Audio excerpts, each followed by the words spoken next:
కాబట్టి అన్ని వస్తువులు ఉంది కాబట్టి అన్ని ఉంది కాబట్టి సౌకర్యం మన ఇంట్లో ఉండి నీకు గమనించాలి ఎంతవరకు ఉండి మళ్ళీ వచ్చి కలుసుకోవాలి చెప్పి భార్యకు 7 గడియలు మాట్లాడాడు మారయ్య. దేవత వచ్చే టైం అయిపోయింది.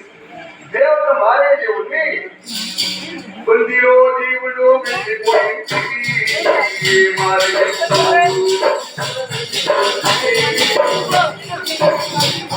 అది నారాయణ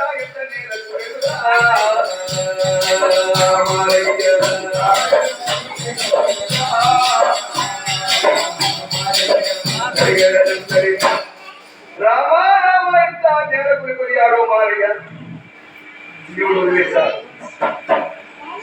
జై అమరీ గోవిందు తన భర్త మారేతో మాట్లాడి పంపించగా చనిపోయిన భర్తను చేత పడేయకుండా శ్రీకామమ్మ ఆమె చేతుల మీదుగా పట్టుకుంటయ్యా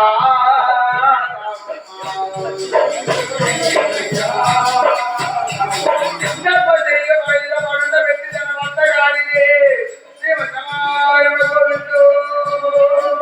మరి పుణ్యకారులు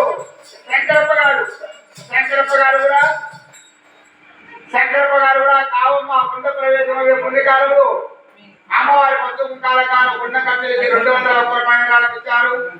వారి కుటుంబమును కావమ్మ తల్లి సర్వదా రక్షించి కాపాడాలని ఈ జంగమాజుని నిపుణాజీవులుగా ఉండాలని ప్రార్థిస్తున్నాము. చనిపోయిన భర్తలు కిందపడి లేవకుండా చేతుల మీద పట్టుకుని శ్రీకావమ్మ సర్పశీలి మీద పడుండబెట్టి స్వామి మరిది రెట్టయ్యను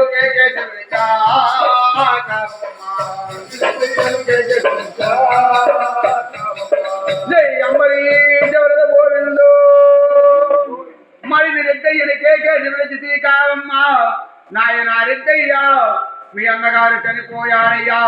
మీ అన్నగారు చనిపోయిన తరువాత నేను పశువు కుంకుమ లేక విధంగా జీవించలేను నాయన. నేను అడ్డుకున్నానికి సెలవు పెడుతున్నానయ్యా. మొట్టమొదలు అంటే అడ్డుకున్నాను సెలవు పెడుతున్నానంటే అమ్మ వదినమ్మా నీకెందుకమ్మా ఇలాంటి కష్టాలు ఇలాంటి బాధలు నీవు పడలేవమ్మా. అడ్డుకున్నవంటి ఏ చిన్న విషయం అనుకుంటున్నావా? చాలా కష్టంతో కూడా పడమ్మా. మొట్టమొదలు గ్రామ మునిసిపు పట్టాల నర్సయ్య బియ్యం అంటే గ్రామంలో ఉండే మునిసిపు సెలవు తీసుకోవాలి. అటు తరువాత కాకినాడ సెలవు తీసుకోవాలి. కాకినాడ అంటే కఠినాత్ములు వారికి పైన సీమలో రాజమ్మ చల్లబట్టం సెలవు తీసుకోవాలి. అటువైపు సీమలో రాజమ్మ సెలవు తీసుకోవాలి. మీరంతా సెలవులు పోవాలమ్మా. నీకు కష్టం పడలేదంటే ఆయన 10 ఏళ్ళు వెతికి రాలేదు.